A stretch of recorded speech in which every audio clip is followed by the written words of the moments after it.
Series जो भी है आपका एक समान अंतर से बढ़ रहा हो तो उसको हम लोग एपी कहते हैं। जैसे कि देखिए एग्जांपल के लिए अगर हम लोग समझें तो ये 2 है, 2 के बाद 6 आया, 6 के बाद 10 आया, 10 के बाद 14 आया, उसके बाद 18 आया, है ना। तो ये देखिए ये समान अंतर से बढ़ रहा है। यहाँ और यहाँ के बीच का डिफरेंस कितना है? 4 है। फिर यहाँ और यहाँ के बीच का डिफरेंस क्या है? 4 है। यहाँ और यहाँ के बीच का डिफरेंस क्या है? 4 है। और इसके बीच का डिफरेंस क्या है? 4 है। तो यानी कि ये सेम कॉमन डिफरेंस, यानी कि कॉमन डिफरेंस से अगर बढ़ रहा हो, दोनों का डिफरेंस सेम हो कंसेक्यूटिव टर्म का, तो उसको हम लोग कहते हैं कि वो एपी में है।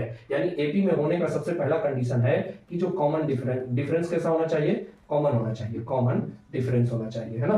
तो कंसेक्यूटिव टर्म के बीच में कॉमन डिफरेंस होना चाहिए, जिसको हम लोग डी से डिनोट करते हैं। ठीक है, अब आते हैं कि इसमें क्या होता है। तो समझिएगा, ये जो 2 है ये इसको हम लोग A1 बोलते हैं, है ना।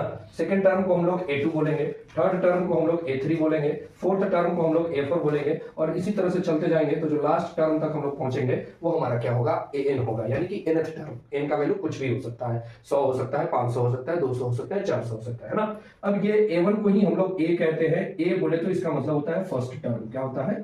फर्स्ट टर्म, है ना। तो A का मतलब क्या हो गया? आपका फर्स्ट टर्म हो गया। अब जो A2 हमारा होता है वो होता है A प्लस D, यानी कि A और ये जो कॉमन डिफरेंस है वो। A2 में आगे हम लोग बढ़ते हैं तो ये हो जाता है A प्लस 2D। A4 में जैसे ही हम लोग आगे बढ़ते हैं तो क्या हो जाता है? A plus 3D। यानी ये कंसेप्ट देख रहे होंगे कि यहाँ पे अगर 3 है तो यहाँ पे 2D आ रहा है, यहाँ पे 4 है तो यहाँ पे 3D आ रहा है, तो यहाँ पे AN है तो क्या आएगा? A प्लस n से एक कम, यानी कि n माइनस 1 इंटू डी, है ना। तो एक फॉर्मूला हमारा ये बन गया AN, है ना। क्या बन गया? AN, ठीक है ना। तो AN बराबर हमारा क्या फॉर्मूला बना बाबू? बना कि A plus n minus 1 into D, है ना। तो ये हमारा फॉर्मूला बन गया। अब AN को ही हम लोग लास्ट टर्म भी बोलते हैं, या इसको हम लोग nth टर्म बोलते हैं। A हमारा क्या हो गया? फर्स्ट टर्म हो गया, है ना। समझते जाइएगा ध्यान से।